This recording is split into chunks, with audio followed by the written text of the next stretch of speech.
Saudara-saudari, selamat pagi. Hari ini kita melihat kitab Yesaya pasal 14. Hari ini Pastor Hoket yang menyampaikannya. Pada saat kita membaca pasal 12, kita mengatakan bermazmur nyanyian menimba air, kemudian pasal 12 1 sampai 12 ini kesimpulan untuk masuk ke dalam pasal 1 Mazmur pujian yang menentukan Tuhan akan menghakimi Yehuda, membangkitkan Asyur untuk menghukum Yehuda. Dan kemudian Israel mengalami penyelamatan dari Tuhan. Adakah air untuk diminum itu bukan yang terpenting bagi kekhawatiran bagi mereka. Mereka dengan girang untuk menimba air dan menyanyikan nyanyian syukur. Kemudian Yesaya pasal 13 kemarin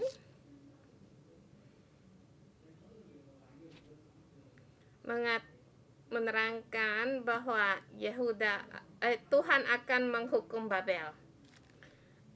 Dan dalam penghakiman Babel ini dari pasal 13 kapan akan berakhirnya? Bukan hanya Tuhan akan menghakimi Babel, tetapi Tuhan dengan kuasanya akan membalikkan seluruh bumi dan menghakimi seluruh bumi. Dan penghakiman ini ditulis di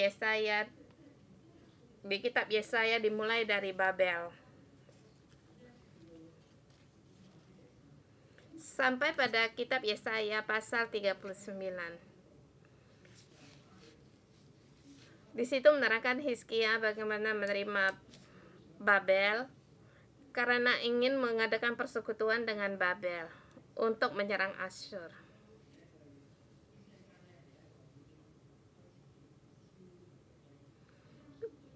Asyur terhadap Hizkia pada masa itu bahaya sudah agak kendor. Pada saat Asyur menyerang Yehuda dalam satu malam, 18.000 tentara semuanya binasa.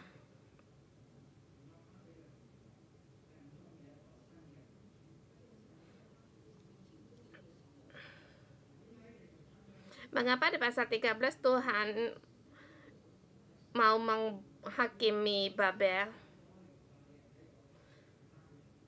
Tujuannya untuk zaman itu bahwa Babel tidak bisa diandalkan. Seperti dengan Mesir, seperti dengan Gelaga. Kalau kamu di air, kalau kita berontak, kalau kita berpegang pada Gelaga, itu tidak bisa menyelamatkan. Tidak bisa untuk jadi sandaran. Sekarang Babel sama, dia juga akan menghadapi penghakiman dari Tuhan. Dan maka kita melihat dari kemarin sampai pasal 13 penghakiman terhadap Babel. Kita tahu 36 sampai dengan 39 itu penghakiman yang lain, bukan seperti Mazmur. Kalau kita membaca Yesaya sungguh sangatlah indah seperti Mazmur. Di tengahnya diselipkan tentang sejarah. Pasal 36 sampai dengan 39 mencatat tentang sejarah.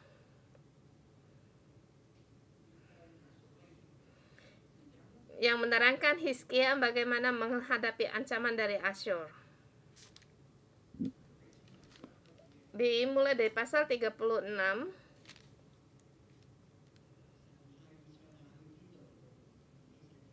Tuhan mengutus Yesaya di mana untuk bertemu dengan Hizkia, yaitu di sumber air seperti di pasal yang ke-7. Tuhan mengutus Yesaya di sumber air untuk ketemu dengan Raja Ahaz sama. Karena masa perang itu air sangatlah penting. Pada memeriksa sumber air ini penuh dengan kekhawatiran. Seperti pada saat menimba air, menyanyikan lagu syukuran itu adalah satu pelepasan yang besar.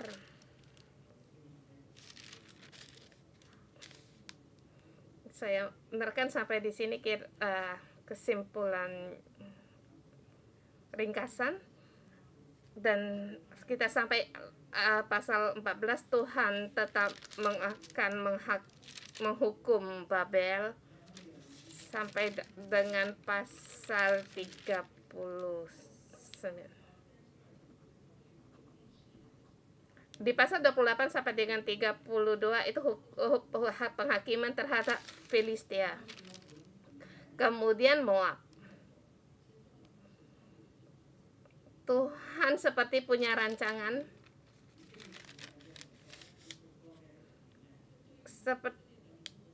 seperti bangsa-bangsa di sekitar Israel satu persatu dicatat namanya menurut rancangannya untuk menunggangbalikan seluruh bumi sehingga Yehuda diselamatkan.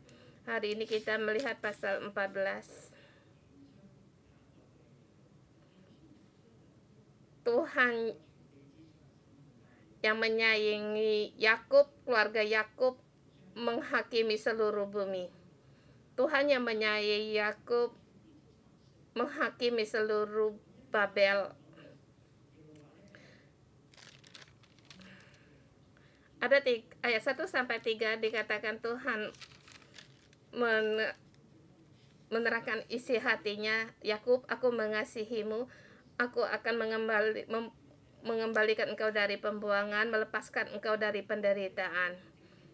Konsep ini adalah nama dari nama putra Yesaya yang sulung, yang di pembuangan akan kembali. Dan putra ini Yesaya, dia menjadi kesaksian semua ini terjadi. Apa maksud dengan nama Yesaya? Yesaya artinya yaitu namanya Tuhan penyelamat. Dia yang menjadi kesaksian antara Tuhan akan menyelamatkan. Ini keselamatan bukan dengan menyelamatkan Yehuda dari kebakaran besar, tetapi Yehuda dari pembuangan. Seharusnya Yehuda layak mati, tetapi Tuhan mencela mereka. Tetapi Tuhan punya perjanjian dengan Israel. Karena maka Tuhan menyelamatkan Yehuda. Walaupun Israel diruntuhkan, Tuhan masih mengasihi Yehuda dan mengembalikan dia dari pembuangan. Ini adalah keinginan Tuhan. Kita masuk ayat 1 sampai dengan 3. Di ayat keempat dikatakan, engkau akan mendengarkan ejekan tentang Raja Babel dan berkata. Ini satu penelitian yang indah. Tahukah kamu apa yang ingin aku tanyakan? Siapakah yang dimaksud dengan engkau ini?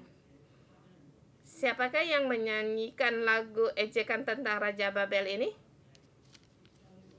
Ada kemungkinan orang yang menerima message ini Yesaya, atau yang menyampaikan berita ini kepada Yesaya, atau yang menyampaikan berita ini kepada orang yang tinggal di Gunung Sion, para pengikut murid-murid Yesaya, dan juga anak-anaknya, kelompok iman Yesaya.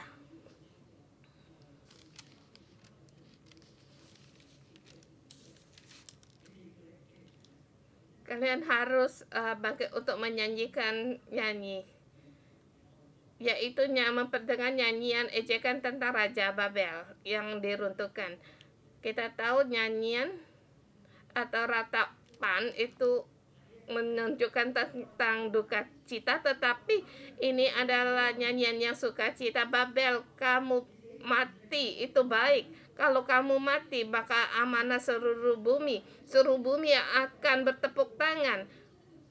Kamu layak untuk mendapatkan semuanya ini, karena di masa hidupmu kamu sangatlah kejam. Di ayat ke-6, yang memukul bangsa-bangsa menjadi gemas, pukulan tidak putus-putus. Yang dimaksud apa di situ? Yaitu terus-menerus untuk memukul, menyerang negara ini. Dia menyerang Asyur, menyerang Moab, Aram, dan menyerang Filistia, bahkan menyerang Mesir dan juga menyerang Yehuda.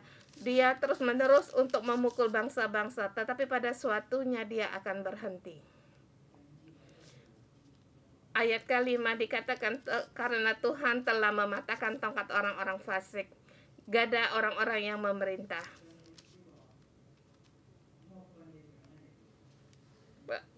Tuhan mematahkan tongkat orang-orang fasik.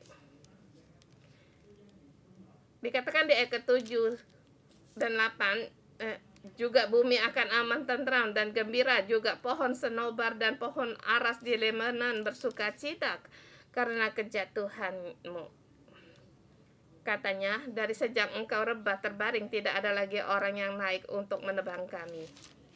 Kita tahu di saya, pohon-pohon itu satu yang spesial sekali, apalagi pohon keramat itu menunjukkan yang satu kuasa dari negara,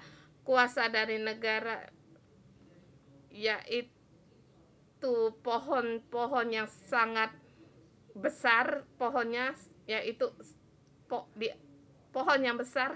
Kita tahu senobar atau pohon aras. Kalau kita tahu waktu mendirikan bait suci juga menggunakan pohon aras senobar.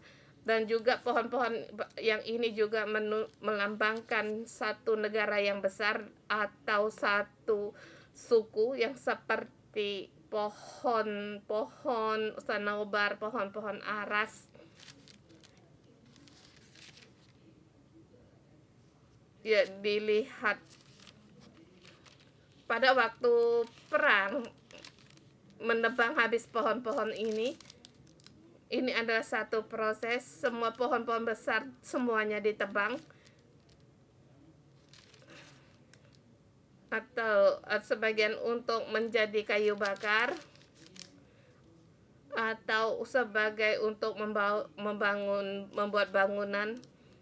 Kalau suatu kota ada bait, pada saat menyerang satu kota, semua pohon-pohonnya ditebang semua. Dan pohon-pohon ini bangkit untuk menyanyikan lagu yang gembira. Kamu juga akhirnya ke dunia orang mati? Yang dimaksud adalah Raja Babel. Siapa yang Raja Babel ini kita tidak tahu, tetapi melambangkan satu kuasa yang besar dari Raja Babel. Yang paling terkenal yaitu Nabukadnezar. Tapi semua ini Tuhan mengatakan semua ini akan ditebang semua. Kita lihat di ayat ke-11, ke dunia orang mati sudah diturunkan kemegahan dan gambus-gambus ditebang sebagai lapik tidurmu dan cacing-cacing sebagai selimutmu. Di ayat ini nama raja-raja ini tidak ditulis namanya. Mereka sama seperti abu dan tanah pada saat arwahnya, pada waktu mereka sampai ke dunia orang mati, membuat gemetar. Sesungguhnya orang yang sudah mati melihat arwah dari Raja Babel, mereka di situ jadi kebenar. Kamu seperti sama dengan kami. Engkau telah menjadi lemah seperti dikatakan di ayat 10. Sekalian mereka mulai berbicara dan berkata kepadanya, engkau telah menjadi lemah seperti kami, sudah sama menjadi seperti kami. Di sini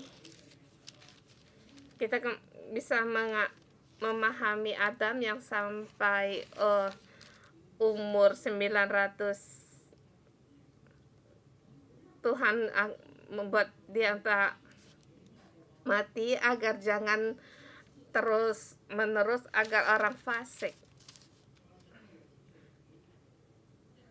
Mereka masa hidupnya membawa banyak sekali bencana, bersama juga akan menghadapi kematian, yaitu musuh yang tidak bisa mereka kalahkan. Di masa ini Babel menghadapi kematian. Ini adalah rancangan dari Tuhan. Musuhnya bukanlah kematian. Dia tidak bisa mengalahkan kematian, tetapi musuhnya adalah Tuhan. Tetapi raja ini seharusnya mereka dengan damai waktu matinya, tetapi dikatakan di sini, engkau lemah seperti kami. Kamu dulu luar biasa, tiada tandingnya. Sekarang kamu lemah, tak berdaya.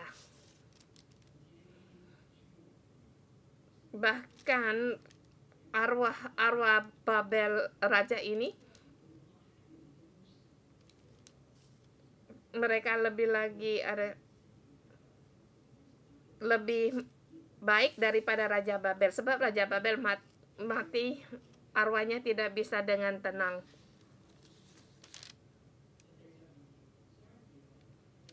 Ayat sampai 11 dan 12. Di sini lebih lagi lagu nyanyian dengan kemegahan yang mengatakan mereka seperti bintang timur, putra fajar. Engkau sudah dibacakan, engkau mengalahkan bangsa-bangsa. Engkau tajinya berkata dalam hatimu, aku hendak naik ke langit, aku hendak mendirikan tataku mengatasi bintang-bintang Allah. Aku hendak duduk di atas bukit pertemuan, jauh di sebelah utara. Ayat 14, aku hendak naik mengatasi ketinggian awan-awan, hendak menyamai yang maha tinggi. Kata-kata ini siapa yang mengatakan ini? Siapa? Aku hendak ini, yaitu Raja Babel. Dia selalu ingin untuk naik sampai menyamai yang maha tinggi, duduk di atas yang maha tinggi, seperti yang dikatakan di sini, hendak menyamai yang maha tinggi. Tetapi dia sudah jatuh, diturunkan. Walaupun kuasamu besar, kamu seketika jatuh dari langit. Kamu akan jatuh sampai ke bawah liang kubur, ke dalam orang mati. Engkau diturunkan bahkan ke tempat yang paling dalam di liang kubur.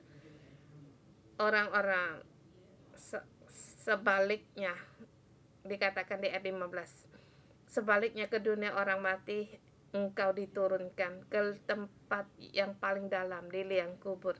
Ada satu kata yang lain di ayat 16, orang-orang yang melihat engkau akan memperhatikan dan mengamati engkau, katanya.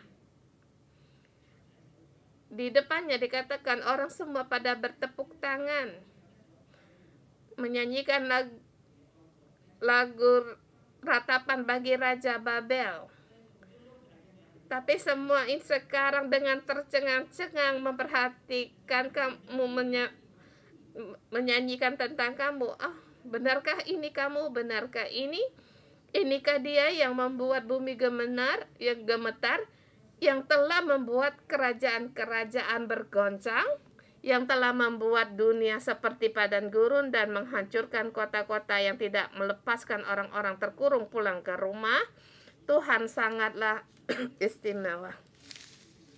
Dan Nabi Yesaya, dia mengatakan bahwa di alam kubur juga mengatakan memberitahukan tentang masalah ini. Mungkin ada kemungkinan kata ini besar atau di dalam hati Tuhan kita, Allah kita yang maha tahu. Segala sesuatu apa yang dipikirkan kita juga tahu.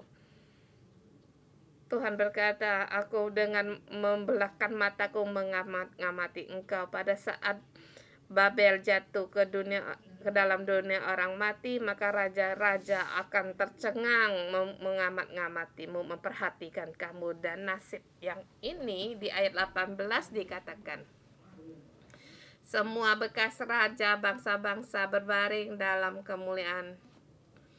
Ini adalah perbedaan tentang raja bangsa-bangsa dengan raja Babel. Raja bangsa-bangsa bisa mati dengan tenang, tetapi raja Babel tetapi engkau ini telah dilempar jauh dari kuburmu seperti taruk yang jijik, yaitu dia tidak dikuburkan. Masa hidupnya semua orang takut pada dia, tetapi pada waktu masa matinya dia tidak dikuburkan, seperti taruk yang jijik ditutupi dengan mayat,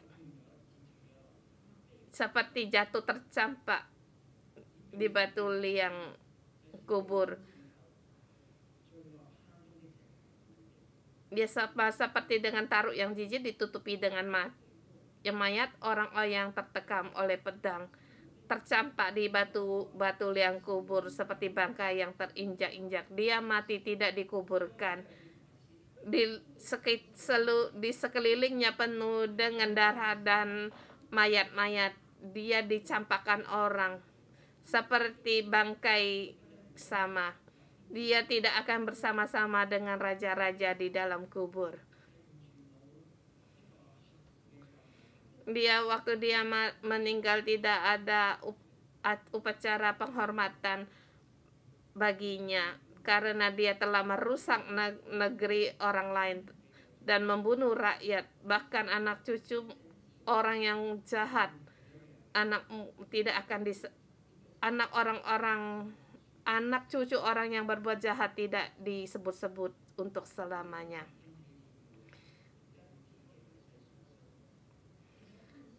Didirikan bagi anak-anak tempat pembagian oleh kesalahan nenek moyang mereka. Ini ayat 21 adalah kutuk dari nenek moyang, keturunan nenek moyang, karena supaya mereka jangan bangun untuk menduduki bumi, memenuhi dunia dengan kota-kota, dengan rawa-rawa kota dihapus, bersih, dipunahkan. Nasib dari Raja Babel bukan hanya mati, bahkan arwah bangsa-bangsa menolak dia. Para arwah bangsa-bangsa mereka bisa mati dalam tenang, tetapi dia tidak dikuburkan. Dia mati pun tidak mendapatkan ketenangan. Satu gambaran yang sangat istimewa di ayat 13, aku akan membuat Babel untuk menjadi milik landak dan menjadi air rawa-rawa, dan kota segala kemuliaannya telah berlalu.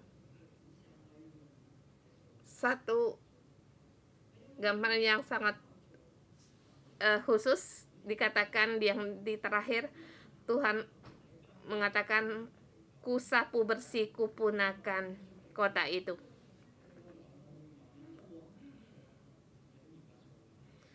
Nah,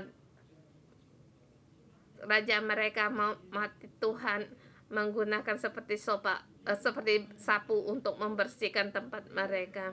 Ini adalah nasib dari Raja Babel. Babel diruntuhkan. Tuhan menggunakan sapu menyapunya dengan bersih dipunahkan dari sejarah. Dia tidak lagi diingat. Ini adalah Tuhan alam semesta kita yang melakukannya.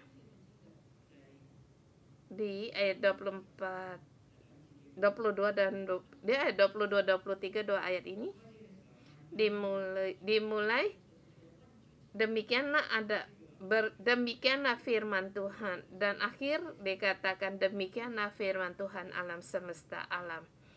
Di ayat 23 juga demikianlah firman Tuhan semesta alam. Dia telah memastikan akan nasib dari Babel dengan menggunakan namanya.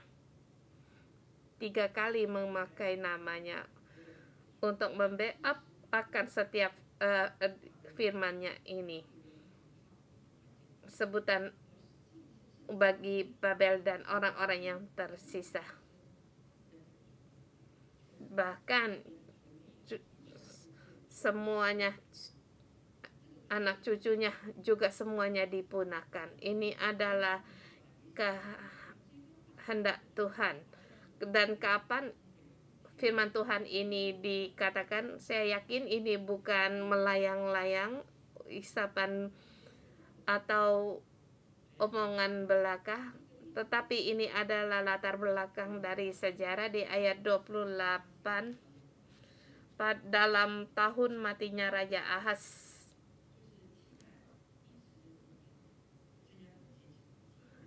yaitu tahun 725 sebelum Masehi, akhir dari Raja Babel keadaannya. Pada saat Babel mau bangkit sebagai satu negara yang ditakuti bangsa, Tuhan telah merancangkan dia akan dipunahkan dan berserta dengan anak cucunya. Tapi bagi Yehuda, apa yang dimaksud dengan mengasihi Yehuda? Yehuda setelah dibinasakan, anak-anaknya akan kembali, tetapi Babel, mereka disapu dengan bersih. Walaupun seperti penuh dengan kemuliaan, tetapi mereka selamanya tidak diingat lagi. Dan Yehuda bagaimana harus memilih?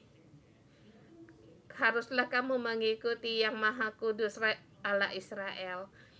Pada saat kesulitan, kamu harus tegar untuk mengikuti Tuhan, bersandar pada Tuhan. Jangan bersandar sebelah situ, menyanggah di sebelah yang lain. Apakah kamu mau bersandar kepada Mesir? Seperti akhirnya juga dikatakan, Mesir juga akan menghadapi penghakiman. Kamu mengandalkan Asyur juga tidak bisa diandalkan.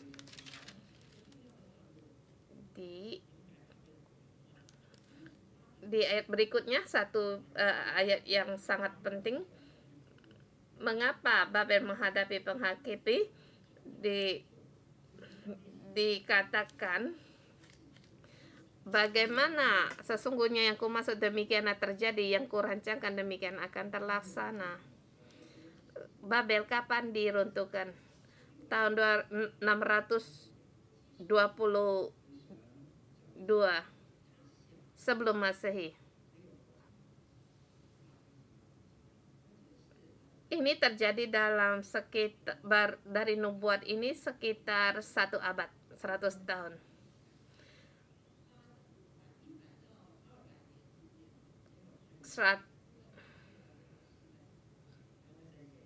Ini dari sekitar 2 abad, 1 sampai 2 abad. Ini bukan Tuhan, aku berpikir dulu, aku tambah dulu, Babel harus demikian dibinasakan. Ini bukan satu nubuat yang menerka-nerka, tetapi nubuat ini 200 2 abad sebelumnya telah dinubuatkan untuk menghibur Yehuda dan memberitahukan kepada Yehuda bahwa Tuhan kamu adalah Tuhan yang maha kuasa. Jangan mengandalkan Mesir. Jangan karena mereka kuat kamu mengandalkan mereka. Bahkan atau kamu takut pada mereka. Mereka hanyalah manusia. Dia pasti akan mati. Bahkan mati sangatlah menderita. Bagaimana yang ku maksud demikian terjadi, yang ku rancangkan demikian akan terlaksana. Demikianlah firman Tuhan. Di ayat 25, dia membinasakan Asyur, menginjak-injak mereka yang di atas gunungku. Mengenai Asyur kita menerangkan sedikit. Dikatakan kuk yang diberikan Asyur akan dibuang dari kuk yang diletakkan mereka di atas umatku akan dibuang, demikian beban ditimpakan mereka atas bahu. Bukan hanya Babel, bahkan seluruh bangsa-bangsa Tuhan yang kita percaya, yaitu Allah yang alam semesta, Allah yang maha, yang melampaui atas seluruh bumi.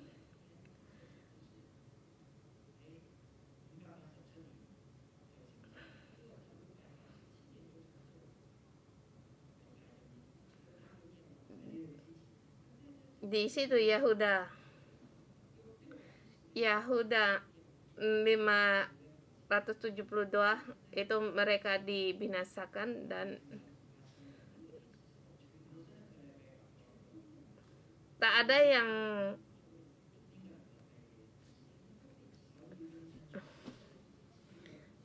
tidak ada yang semuanya tidak dirancangkan. Siapa ya? Allah kita melampaui selera sejarah. Allah di atas segala bangsa-bangsa. Di ayat 28 menerangkan tahun matinya Raja Ahaz.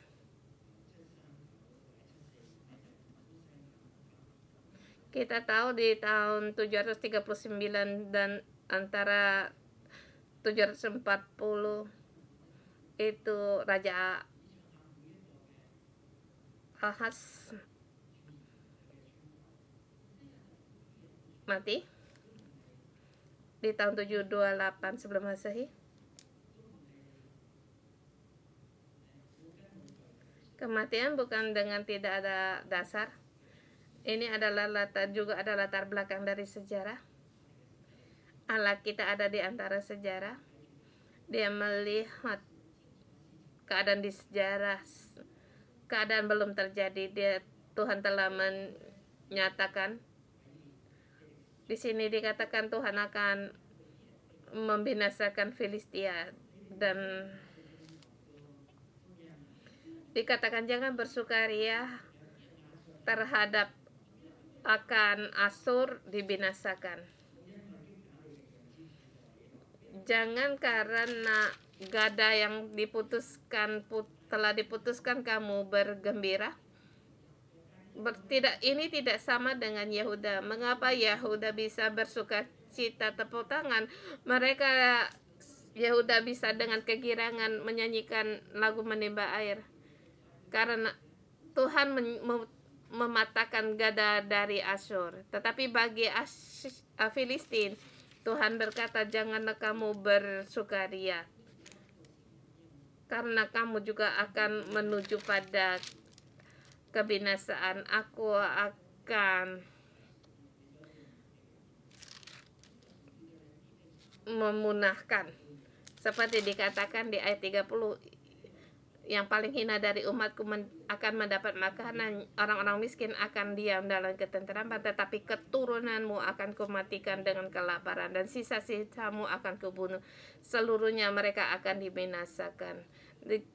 Tetapi kita melihat ada kehendak Tuhan terhadap Yehuda, ada kasih yang khusus di dalam ini. Haruslah kamu mendengar dengan teliti, harus mengandalkan Tuhan. Mungkin di sini mengatakan tentang keturunan yang beberapa generasi, tetap membuat Yesaya, mereka generasi demi generasi menjadi kesaksian semuanya ini. Kiranya Tuhan memberkati firman-Nya.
Yang bernapas memuji Dia.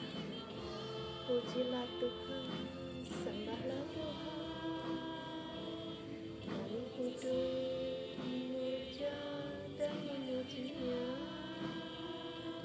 Kami hidup untuk puja dan puji-Nya.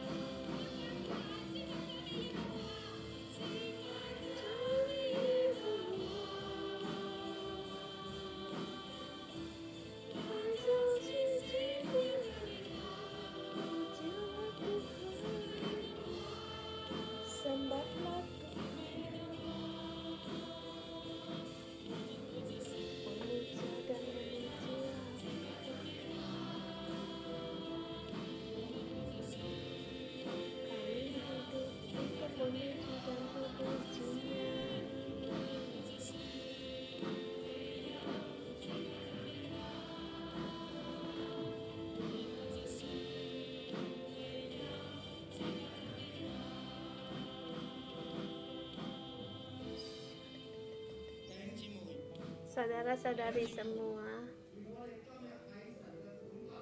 kalau kamu hari ini dalam pengajaran Tuhan,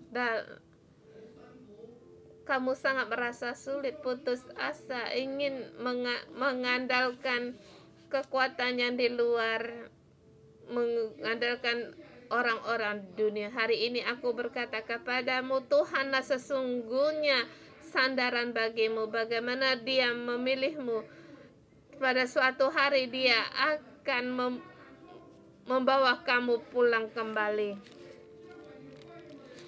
Saudara semua, mari kita memuji Tuhan kita. Kita bersyukur dan berterima kasih. Kita berdoa, Tuhan, di dalam kesulitan, kami hanya bersandar pada Engkau. Tuhan, kami menanti Engkau yang memilih kami. Mari saudara semua, kita berdoa bersama, kita berpegang pada Tuhan kita. Tuhan kita pasti akan kembali lagi, sekali lagi untuk memilih kita. Saudara semua, pada saat kamu kesulitan, deklarasikan, aku tidak mengandalkan kekuatan, tetapi Tuhan, aku mengandalkan Engkau dalam kesulitan kami. Tuhan, kami memilih untuk berpegang pada Engkau. Kami tidak bersandar pada dunia ini. Kami tidak bersandar pada Babel, tetapi kami bersandar kepada Engkau, ya Tuhan. Tuhan, Engkau punya rancangan deh kepada kami. Di dalam penghakiman ini, Tuhan, kami tetap bersandar pada Engkau, sebab Engkaulah keselamatan dari kami. Tuhan, Tuhan, hati kami bersandar pada Engkau.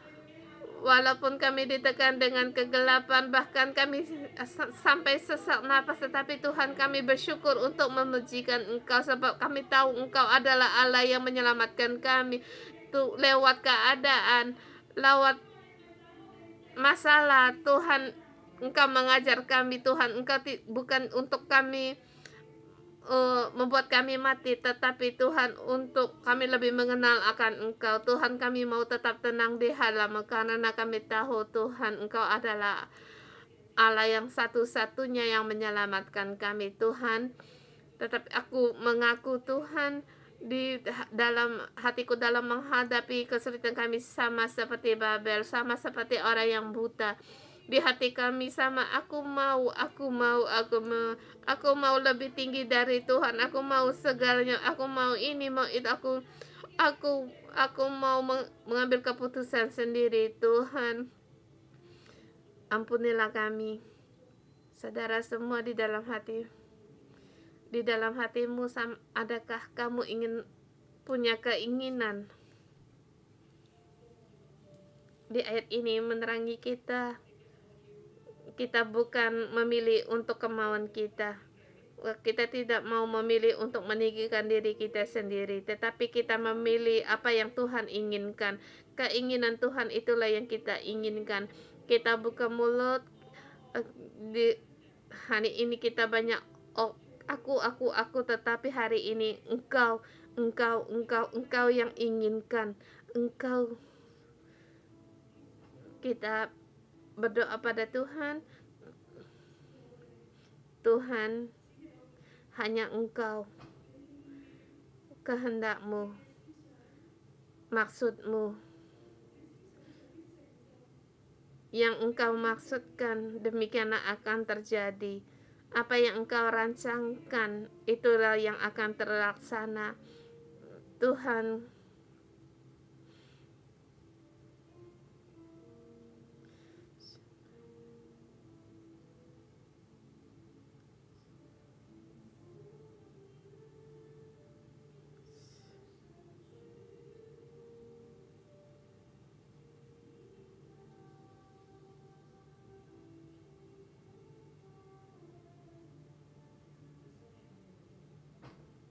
Yesus, Engkau satu-satunya pertolongan dalam hidup kami.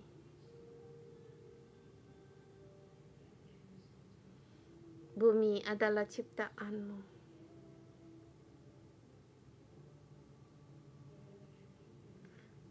Hanya Engkau yang tidak goyah.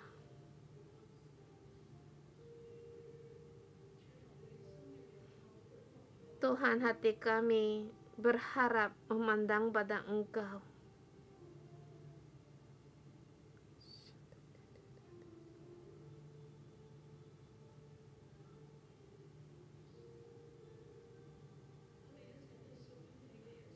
Kami semua adalah milik-Mu, ya Yesus.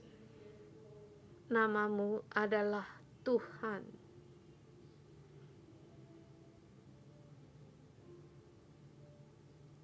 Yahweh.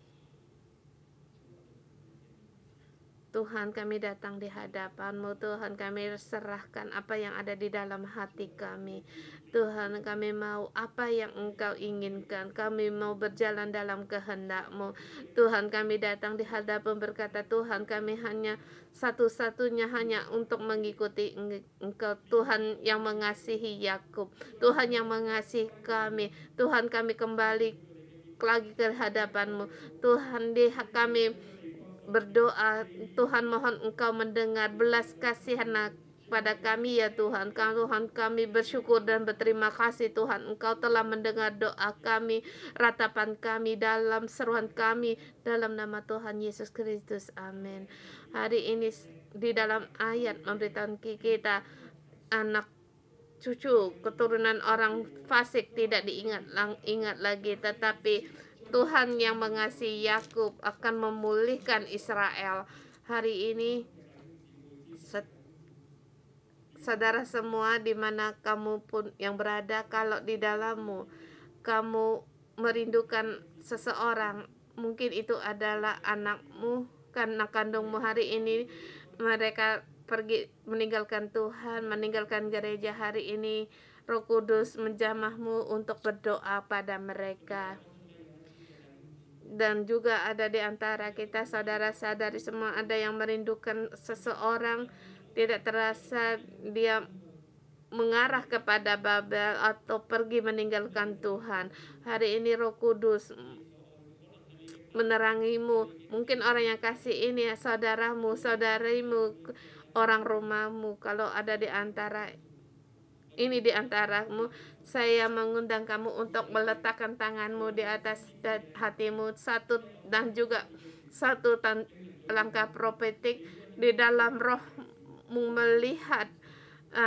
Kamu letakkan nama mereka satu persatu, seperti Tuhan meletakkan nama ini di dalam hatinya, seperti nama Yakub yang diletakkan dalam hatinya dan Israel dimasuk dalam hatinya. Saya sekarang mengundang kalian sekarang berdoa di hadapan Tuhan bagi nama-nama ini. Kita kembali mohon belas kasihan Tuhan, anugerah Tuhan.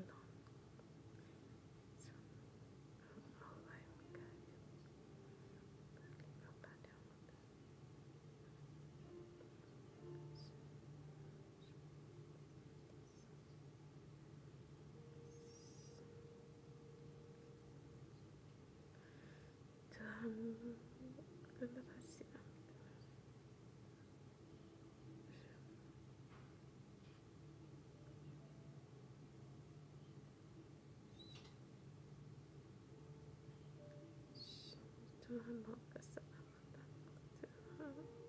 Tuhan, Engkau Allah yang menyelamatkan. Bagaimana Tuhan Yesus, bagaimana Engkau mengasihi Yakub, demikian juga Engkau mengasihi keturunan kami, generasi kami. Tuhan, generasi kami perlu akan Engkau. Tuhan, generasi kami penuh dalam kegelapan. Tuhan, di dalam hati kami satu persatu nama yang ada di dalam hati kami berseru kepada Engkau ya Tuhan Yesus. Tuhan, bagaimana Engkau mengasihi Yakub, demikian juga Engkau mengasihi keturunan kami. Tuhan, mereka tidak berdaya untuk mencari Engkau, mereka tidak melihat terang-Mu ini Tuhan. Kami wakil dari mereka berseru kepada Engkau. Tuhan, ingatlah akan kepada anak-anak kami, keturunan kami. Tuhan, ingatlah orang-orang yang telah mereka tersesat, yang telah meninggalkan Engkau. Tuhan, Generasi kami telah tersesat, Tuhan Engkau selamatkan, Tuhan Engkau ingatkan, ya Tuhan Engkau mendengar dalam hati, seruan dalam hati kami, dan Engkau melihat air mata kami yang mengalir. Kami sekali lagi mendeklarasikan Tuhan Engkau Tuhan alam semesta, alam, Engkau Allah yang mengasihi kami. Saudara semua, mari kita bangkit berdiri, kita bersama kembali mendeklarasikan di ayat 1 sampai 2. Kita deklarasikan bahwa kasih sayang Tuhan kembali pada keluarga kita. Dengan iman kita deklarasikan 2 ayat ini.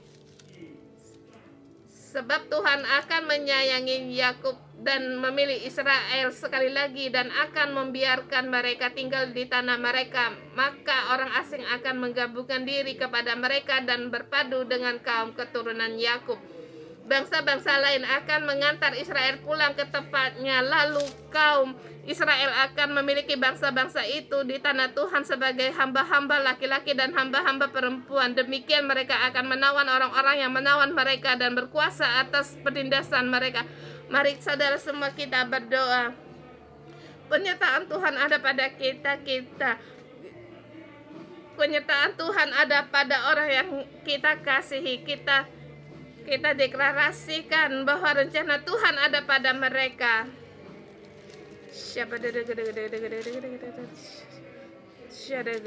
Tuhan, bukalah iman kami agar kami bisa melihat saudara-saudari kami yang kami kasihi, orang rumah kami yang kami kasihi kembali kepadamu.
Tuhan Yesus, kami memuji Engkau, namamu adalah Tuhan.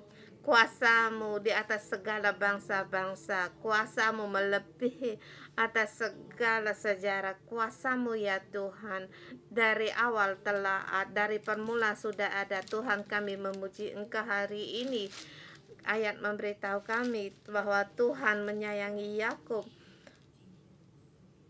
Tuhan menyayangi Israel yang sekarang, dan bangsa-bangsa di seluruh, orang Israel di seluruh bumi akan pulang ke tempatnya, dan membawa bangsa asing akan mengantar mereka pulang ke tempat tanah mereka. Tuhan, bukan hanya Engkau mengasihi Israel, demikian juga Engkau mengasihi Rusia, Engkau menyayangi juga Ukraina. Tuhan, hentikan perang. Tuhan, hentikan perang bagi orang yang dalam pelarian, ya, pengembaraan, mereka bisa kembali dan mereka bisa berseru kepada Engkau. Ya Engkau Tuhan yang mengasihi. Tuhan, kasihilah Cina, Hong Kong, Taiwan, Oman. Sayangilah seluruh bangsa-bangsa setiap, karena Engkau adalah Allah. Engkau Allah yang penuh dengan kasih sayang. Mari kita berdoa, angkat tangan kita berdoa untuk peperangan antara Rusia dan Ukraina, agar Tuhan hentikan perang ini. Hanya Tuhan yang memberikan belas kasihannya.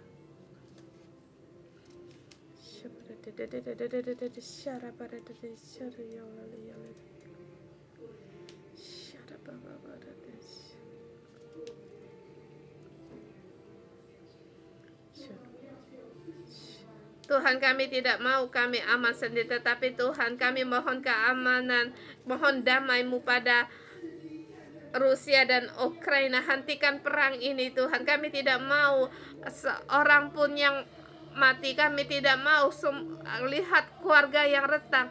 Tuhan, banyak orang yang menjadi janda-janda. Tuhan, belas kasihanlah Tuhan, hentikanlah perang ini Tuhan. Berilah damai-Mu ada di seluruh bumi. Engkau adalah Tuhan yang memberikan damai di atas bumi ini Tuhan. Pada saat kami berdoakan dalam nama-Mu Tuhan, perang dihentikan Tuhan, perang hentikan, dan damai sejahtera-Mu ada di antara kami dimanapun kami tinggal. Dalam nama Tuhan Yesus, memberkati saudara-saudari semua. Belas kasihan Tuhan ada padamu dan keturunan-Mu di hari ini. Dari khotbah semua kutuk dari nenek moyang, karena belas kasihan Tuhan padamu, kasih karunia Tuhan karena Yesus, segala kutuk dari nenek moyang semuanya dihancurkan. Semua kutuk dari nenek moyangmu pergi darimu dan keturunanmu. Berkat Tuhan yang ada padamu. Saya berdoa bagimu. Saya berdoa, Tuhan semesta alam telah bersumpah firman-Nya, sesungguhnya seperti yang kumaksud demikianlah akan terjadi, dan sekarang apa yang dirancangkan bagimu demikianlah akan terlaksana. Tuhan, tangan Tuhan teracung bagimu, dan tangannya Tuhan teracung bagimu. Tidak ada orang yang bisa menggagalkannya. Engkau generasi demi generasi diberkati. Tuhan berkuasa atas keturunanmu. Dalam nama Tuhan Yesus memberkatimu. Amin. Tuhan memberkati kita sampai di sini.